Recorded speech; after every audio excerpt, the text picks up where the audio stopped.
Shalom sahabat Alpetra Ministry, berjumpa kembali dengan kami tentunya di channel kesayangan Anda Alpetra Ministry. Ya, mengutip seorang pembawa acara zaman baheula ya, 2 minggu lamanya kita tidak bertemu, 2 minggu juga usia kita bertambah, 2 minggu juga kita bertemu kembali di hari ini untuk bertemu kangen, dan juga tentunya kita akan ditemani oleh Bang Heri dalam acara yang tentunya ditunggu-tunggu ya. Mau bahas apa hari ini? Mari kita sapa dulu Bang Heri. Shalom Bang. Shalom. Selamat pagi seluruh sahabat Alpetra dimanapun, jumpa lagi. Tapi kali ini kita bisa bersama-sama bersuka cita dalam tema yang lebih menarik lagi. Iya. Shalom sahabat. Shalom sahabat Alpetra, dari Bang Heri juga. Selalu jaga kesehatan ya Bang ya. Wah, Abang kayaknya segar banget nih Bang.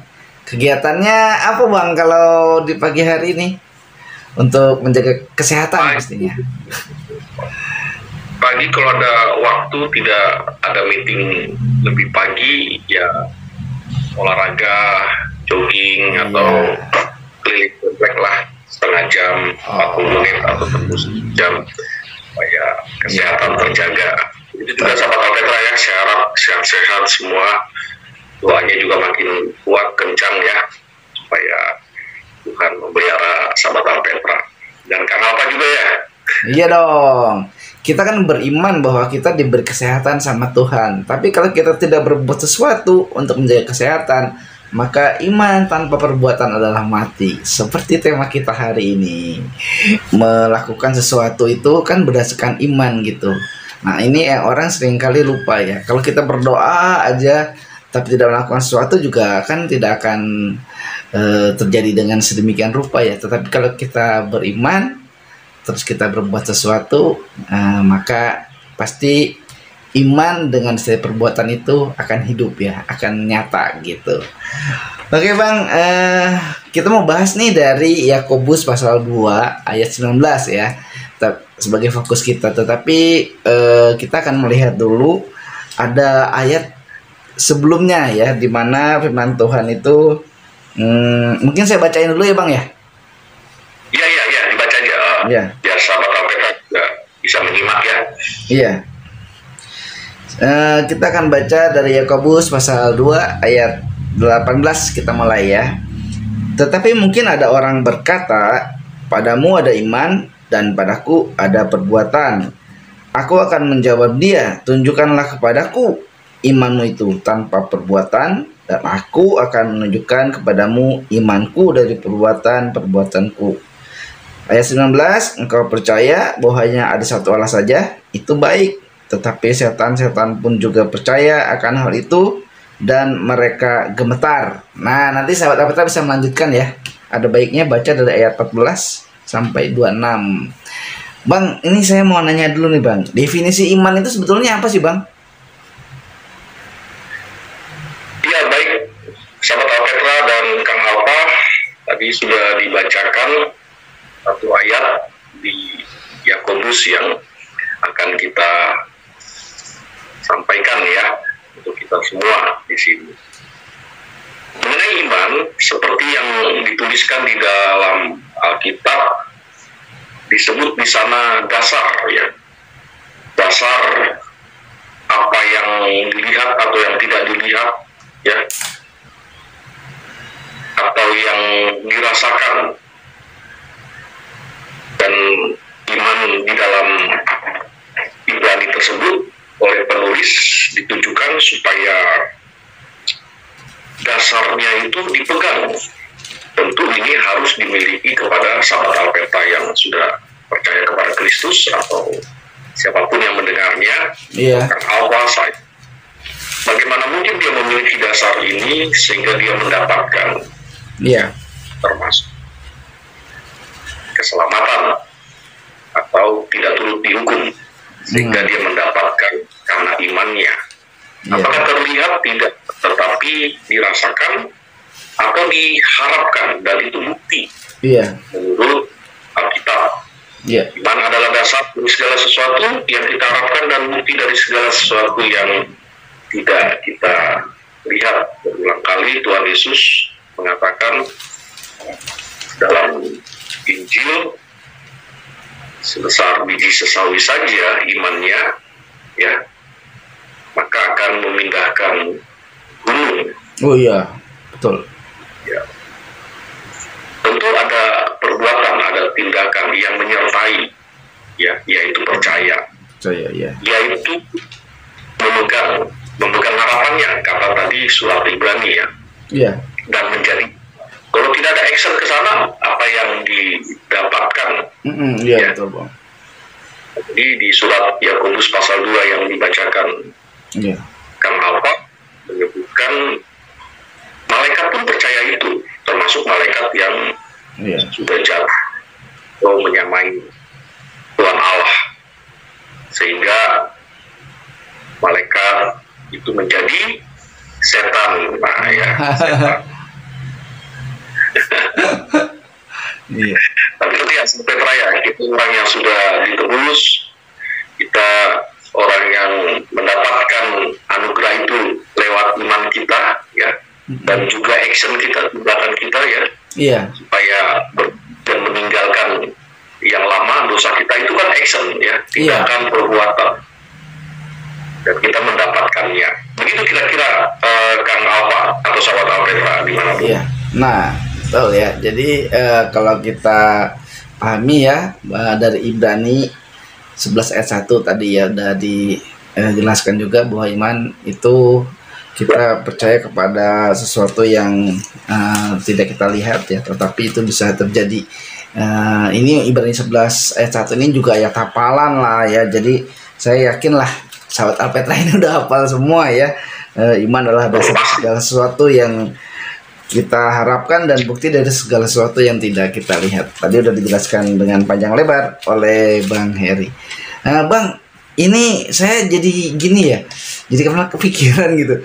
Kan iman tanpa perbuatan itu mati. Nah, sekarang ini Bang, cara menyelaraskannya gimana ya Bang ya? Apa ya melakukannya gitu? Contoh yang konkretnya gimana ya? Ya, seperti yang tadi saya katakan, bahwa memikirkan saja itu sudah action, ya, atau tindakan. Juga ada keputusan perbuatan, baik sebelum maupun sesudahnya. Sebelum meyakini berarti dia memikirkan. Apabila dia meyakini akan mendapatkan yang menurut dia sulit, ya, tetapi ada keyakinan, ada juga upaya, ya, atau usaha yang disebut juga perbuatan, sehingga serasi, baik sebelum memikirkannya atau memutuskannya sampai kepada tindakan meyakininya, ya. Oh iya. Misalkan ya, di dalam Yohanes pasal 9 tentang orang buta, ya, seperti itu. Dia ingin sembuh, dia ingin melihat, lalu keinginannya sembuh dan melihat sebelum dia mendapatkan apa yang dia harapkan, lalu dia yakin apa yang dia harapkan itu nanti terjadi, sahabat Alpetra, baik sebelum dia mendapatkan sampai nanti dia akhirnya menerima yang terjadi itu, sehingga dia mengalami yang tidak dia bayangkan. Itu yang disebut dengan mujizat, buah harapan, atau dia dari harapannya, sehingga ada korelasi atau sinergi antara iman dan upaya manusia. Nah, perlu sahabat Alpetra ketahui kenapa berbeda surat Roma dengan surat Yakobus. Surat Roma Paulus menerangkan karena iman, karena keyakinanmu di pasal 3, 4, 5 dan seterusnya. Lalu di Yakobus tadi yang kita baca,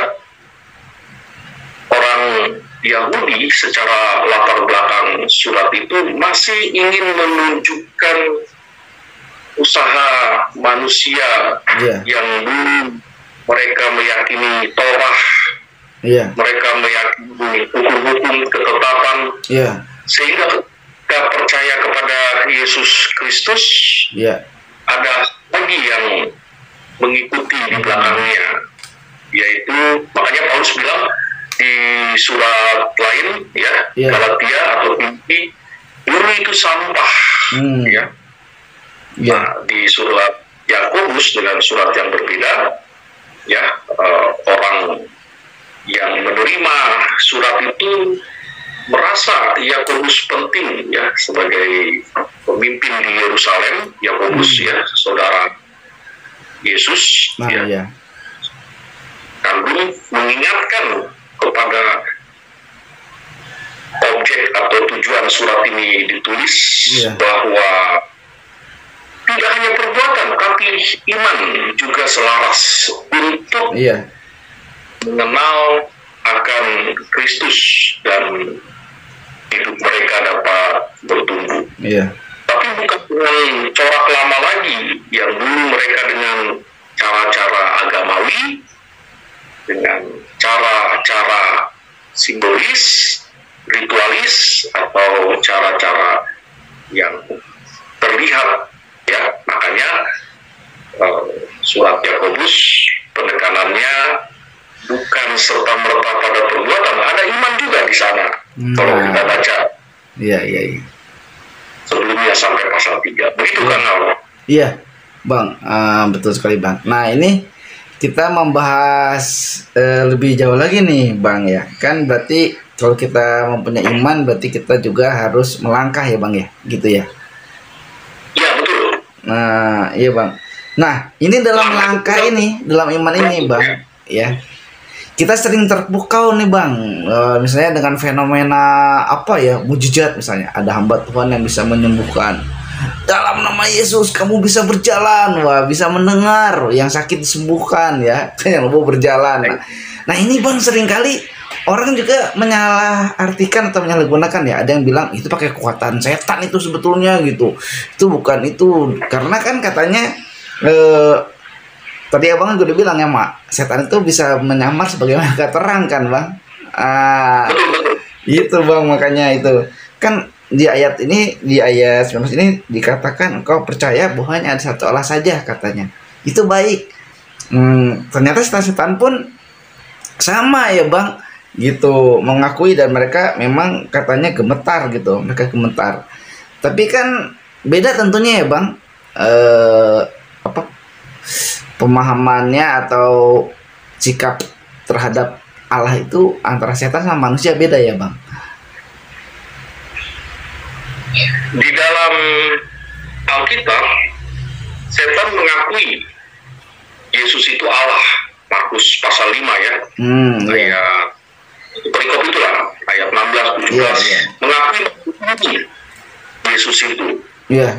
Bahwa Yesus adalah Allah. Bahkan malaikat mengaku Yesus anak domba Allah dalam kitab Wahyu. Jadi tidak dipungkiri Alkitab adalah firman Allah. Alkitab adalah sejarah yang mengatakan terjadinya seperti apa iblis itu yang dulunya malaikat, dan karena asalnya dari sana berarti ada pengakuannya, sahabat Alkitab. Pengakuan bahwa Dialah yang maha tinggi, Dialah yang maha kudus. Begitu ya. Iya. Tapi yang beda mungkin, Bang, gini ya, Bang. Mereka mengakui gitu kan kedudukannya, tapi bedanya kalau kita kan menyembah Allah ya, Bang. Mereka nggak mau menyembah ya, nggak mau tunduk gitu sama Allah, nggak mau menyembah. Iya. Gitu ya. Mereka tidak mau menyembah Allah karena mereka mungkin sadar karena tidak bisa lagi diperbaiki. Kalau manusia kan kotor, jorok. Iya. Dan karena gambar Allah manusia itu, lalu bagi yang mau menerima Yesus sebagai Tuhan dan Juru Selamat diperbaiki, menjadi statusnya anak Allah. Nah, sekali berdosa tidak ada pengampunan. gitu ya. Iya bang. Sehingga membawa pengikut-pengikut yang di bumi ini, Iya. ya,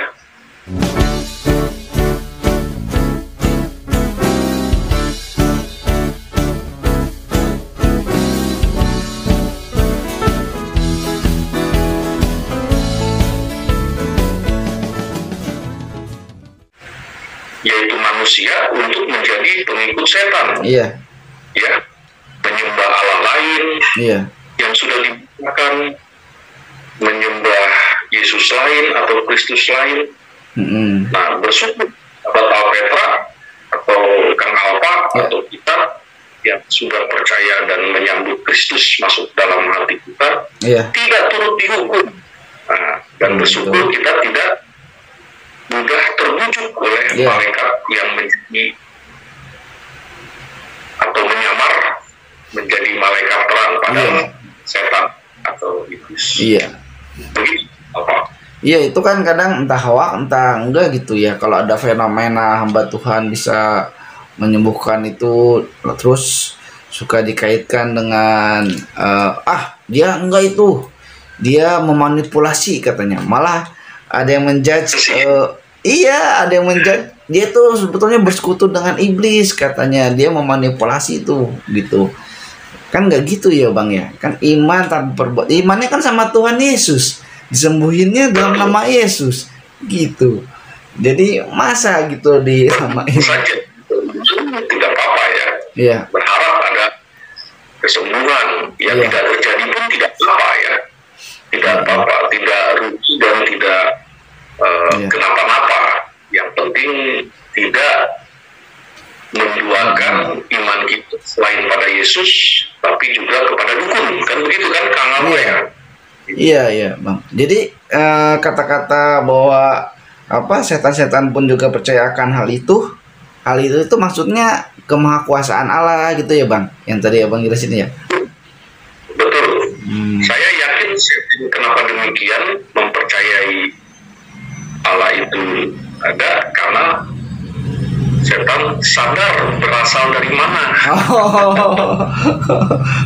Tapi bang, kalau kita lihat di waktu Tuhan Yesus dicobai di padang gurun itu ya bang sama iblis. Nah itu dia berarti tahu ya Allah jadi manusia, jadi Mesias itu tahu ya bang. Kok berani-beraninya dia ngerayu gitu. Mencobai ya. Karena Yesus Maha Tahu, ya Tuhan, lalu dia menghardik ya, jangan mencobai Tuhan Allahmu. Oh iya. Tuhan Yesus tidak bisa merubah batu menjadi roti. Iya. Atau mendapatkan segalanya, bisa karena kan Maha Kuasa dan berkuasa. Kalau di sebelumnya menyebutkan oleh Roh dia kepada gurun, dituntun kepada gurun. Jadi karena Yesus selain manusia, dia juga ilahi dan dia tidak berdosa, dosa dan dia berkuasa. Nah, tapi dibujuk atau dicobai, tapi Yesus mampu menghardiknya ya, seperti itu. Iya bang. Nah tapi ada plesetan tuh bang. Kalau sekarang ngerubah batu jadi roti gampang katanya. Gimana? Batunya dikumpulin, taruh dalam truk, satu truk, jual jadi uang beli roti. Jadi batunya jadi roti. Kita membodohi iblis katanya. Iblis itu kan penipu, kita tipu balik gitu. Itu intermezzo ya bang. Nah bang, ini kalau kita lihat gitu di perjalanannya selanjutnya gitu ya bang ya, kan setan ini terus-terusan mengganggu gitu. Bahkan Abraham pun diganggu ya, kalau kita baca di ayat selanjutnya kan dibilang imanmu tuh kosong sebetulnya katanya kalau tanpa perbuatan kan, seperti kita tanpa roh Tuhan ya kita kan mati gitu, seperti iman tanpa perbuatan juga jadi mati. Nah pertanyaan selanjutnya nih bang, ini kan setan ini terus-terusan mengganggu gitu, tapi sekarang di dunia sekarang ya, apalagi terbuka seperti ini, banyak hal tentang setan ini yang Aneh-aneh ya Bang ya. Bahkan konten yang serem-serem itu lebih laku daripada konten rohani. Mungkin nanti kita bisa bahas ini ya Bang, satanologi gitu. Iya, laku sekali. Iya Bang. Nah Bang, kalau bicara tentang setan juga nih Bang, malah ada yang bilang katanya setan justru berjasa. Kalau nggak karena setan, Yesus nggak disalibkan. Wah itu gimana tuh Bang? Iya, banyak pemikiran mereka yang di luar Yesus bahkan mengatakan kalau tidak ada Judas, Yesus tidak bisa ketangkap. Oh, Karena iya. tidak tahu tempat dunianya, atau bahkan kalau tidak ada setan, Iya. Yesus tidak bisa mengalami sengsaranya. Iya. Menurut tidak ya, karena nubuatan Yesaya di pasal 53 ya, Iya. atau nubuatan Yesaya pasal 42 Iya. tentang hamba yang berita sudah disebutkan.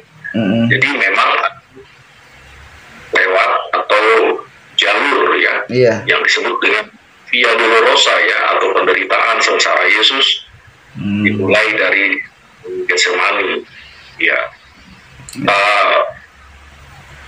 Perlu kita ketahui sahabat Alpetra, Iya. sesungguhnya Allah menciptakan manusia ada tanggung jawab ya, ada kebebasan ya, menentukan, memutuskan, memilih, menimbang dan lain sebagainya.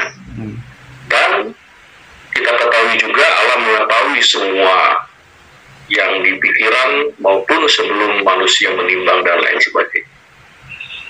Itulah sebabnya ketika di dunia sudah ada iblis ya, atau Allah membuang sebagian malaikat yang mencoba menyamai Allah itu dan dibuang ke bumi ya, lalu mereka berupaya mencari dan mendapatkan manusia untuk menjadi pengikut dia, sehingga keputusan manusia kali memberontak ya, begitu ya, atau keputusan dan juga pertimbangan manusia Allah tidak suka ya. Itu bukan sifat-sifat Allah. Allah kan tidak seperti yang kita melihat sifat-sifat iblis ya, penipu, menghujat ya, mengadu domba, atau apa sih, pembohong kan begitu ya, iblis. Kasih seperti itu. Nah, jadi saya kira pertanyaan Kang Alpa, kenapa demikian ya, kita masih di dalam dosa sehingga potensi-potensi memberontak, bahkan sampai memberontak pun terjadi ya, bahkan membunuh seperti Kain membunuh Habel, itu kan setelah dosa berakar dan terus, sehingga harus diselesaikan. Kalau tidak diselesaikan seperti itu terus ya, sudah ada di dunia, atau setan yang sudah ada di bumi mendakwa terus ya, mendakwa bahwa kita ini adalah najis ya, padahal kita segambar Allah yang untuk penyelamatan, sehingga Allah memberikan anaknya yang tunggal itu ya. Nah, Judas, mengapa ada setan, mengapa ada salib, atau mengapa ada orang Romawi di tengah-tengah kebudayaan atau politik seperti itu, karena sudah disebutkan dalam nubuatan Nabi karena sudah diberitahukan oleh Allah melalui nabi-nabi ya. Jadi bisa kita pungkiri apakah nggak akan jadi, tetap jadi kok ya. Baik nggak ada setan, baik nggak ada Judas, tetap jadi tetap jadi. Orang itu ada nubuatan sudah disampaikan ya, pasti akan tetap jadi. Bahkan di kitab Zakaria kan disebutkan ya, yang 2 keping perak itu ya, Seperti itu sama Petra dan Kang Alfa. Ya. Ya nih Bang, kalau boleh berbagi sedikit ya Bang, waktu awal saya bertobat percaya kepada Tuhan Yesus. Tuh awal saya percaya Tuhan Yesus, waktu bertobat, nah, Abang sendiri saksinya ya. Iya kan, saya tuh memegang untuk menjawab hal-hal yang bilang bukan Yesus lah atau siapalah, dari Matius 28 ayat 11 sampai 15 itu Bang, dusta mahkamah agama kan. Jadi itu menurut saya menjadi akar persoalannya sampai kesini-sininya gitu. Setelah Tuhan Yesus, setelah rasul-rasul, setelah zamannya siapa gitu, itu yang akan terus dipakai gitu oleh mereka. Tapi kalau lihat dari Alkitab, ini kan dusta mahkamah agama. Ya singkatnya gitu kan. Bilangin ya, Tuhan Yesus itu gini. Yesus itu gitu. Bahkan iya kan Bang gitu. Malah sekarang ini akhir-akhir ini saya baca dan saya nonton itu ada suratnya siapa tuh, gubernur Kayafas ya, yang mau ini kan gitu katanya. Aduh, itu. Tapi saya berpegang ke Matius 28 ayat 11-19 ini, bahwa apa yang sebenarnya terjadi ya, dusta mahkamah agama itu yang didengar sama orang-orang yang tidak tahu yang sebenarnya yang terjadi kan. Lah kalau misalnya prajurit itu ngomong beneran loh, itu Tuhan Yesus itu bangkit loh, orang malaikat menunjukkan wujudnya. Ada yang bilang 2 orang ya Bang ya, ada yang bilang 1 orang menggunakan batu itu. Aduh, itu kan itu yang bener itu. Tapi dusta mahkamah agama itu karena perut kan Bang. Jadi bohongin ya, prajuritnya dikasih duit semua. Nih kasih duit gitu ya Bang ya. Jadi dusta mahkamah agama itu dalam Matius 8 yang disebutkan Alfa, iya, yang menyebutkan mayat Yesus dicuri murid-muridnya. Nah itu kan, gitu ya. Nah, 4 tahun kemudian juga udah banyak dusta-dusta yang dikumpulkan oleh sejarawan baik seperti Pimo ya, baik seperti Eusebius yang mengatakan atau yang dusta Yesus tidak mati tapi digantikan. Nah itu kan jadinya yang kedengarannya itu gitu, menyatakan dusta. Iya. Yesus punya anak 5 gitu ya. Iya. Ya itu kan. Iya. Artinya mulai dari dusta mahkamah agama itu. Iya. Nah, sampai abad ketiga, keempat, keenam ininya ya dusta itu. Iya kan. Sebetulnya itu kan pekerjaan setan juga. Setan tuh tahu bahwa benar nih Allah yang menebus dosa manusia. Dia setan itu nggak ikut ditebus kan. Dia tahu hal itu gitu. Makanya ketika Yesus bangkit, bahwa Allah itu benar-benar hidup, dia gemetar kan gitu ya. Iya. Oke Bang. Aduh. Kita lanjut ya Bang. Kalau analogi kita ya, setan aja mengakui Yesus yang maha kudus dan maha tinggi. Ya pengikut setan pun seperti manusia di era sekarang pun harus akui itu ya. Betul nggak Kang Alfa dan sahabat Alfa? Iya. Setan aja mengakui Yesus yang maha tinggi. Iya. Seharusnya pengikut yang tidak percaya Yesus atau hanya sekedar utusan, ya akui dong kayak setan. Betul. Iya kan, cuma nggak ada pengakuan, nggak ada penyembahan kan. Cuma oh iya Yesus itu Allah, udah gitu aja. Tapi dia nggak mau tunduk kan, nggak mau menyembah Allah. Jadi orang yang nggak mau tunduk sama Tuhan Yesus, yang nggak percaya dia Allah yang hidup, ya udah. Setan yang diikuti dia dan setan itu mengakui Yesus yang maha tinggi, dia hanya sekedar mengakui Yesus hanya utusan toh. Iya kan. Kan mengikut setan ya aku juga Yesus maha tinggi. Iya makanya. Logikanya serem banget, serem.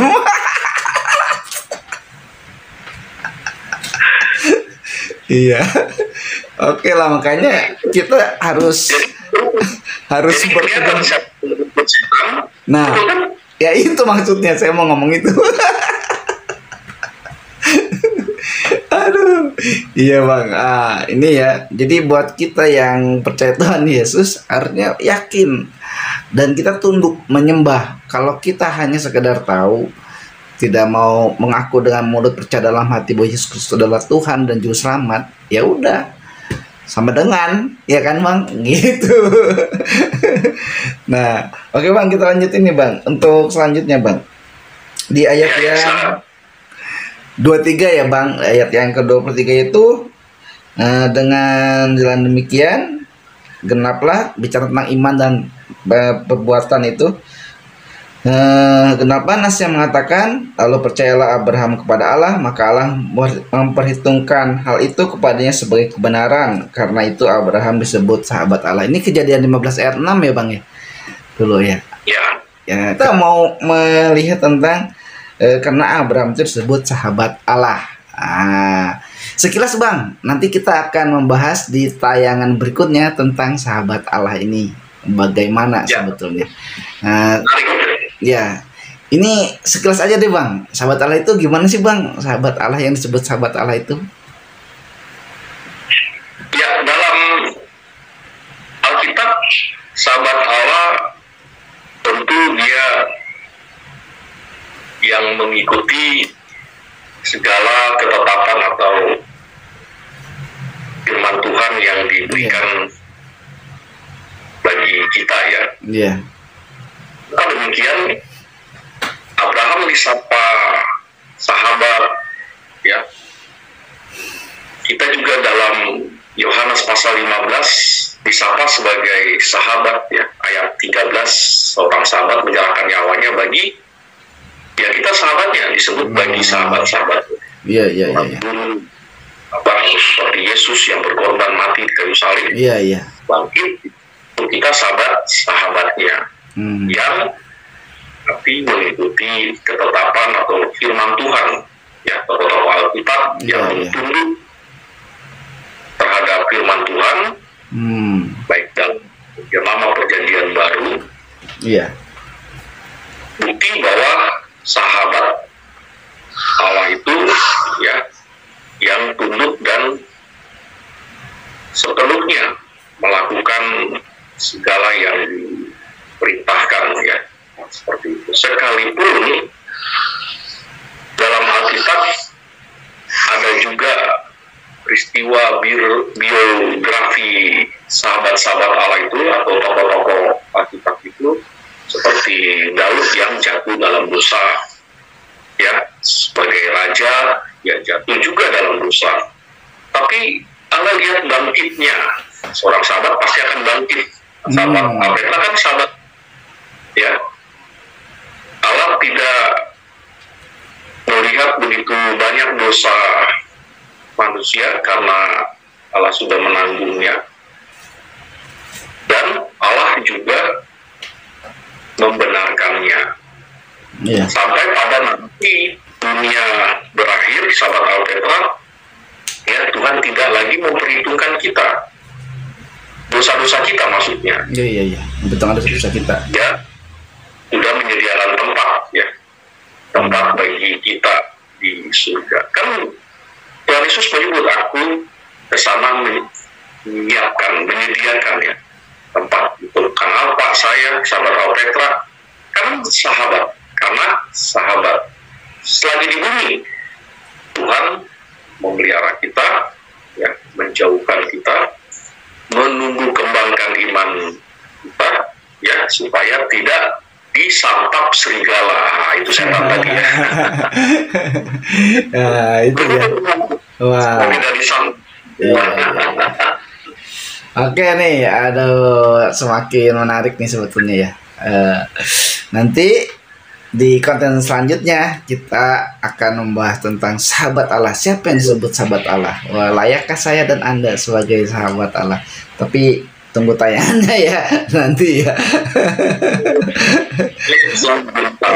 Oke bang, bukan kita sekali lagi bang, kita tidak kangen ya, tapi waktu yang harus memisahkan juga nih karena abang ada kesibukan juga. Closing statement bang, seperti biasa menutup perjumpaan kita. Baik sahabat Alpetra dan Kang Alfa dimanapun berada, dikatakan dalam surat Yakobus,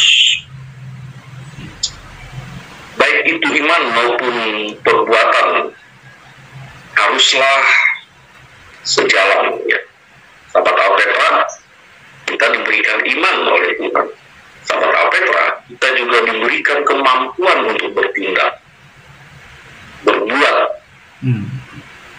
sejalan dengan yang Allah perintahkan. Ya, doakan buat orang itu. Mau sembuh atau tidak, itu urusan Tuhan. Nah, sejalan baik iman maupun action kita.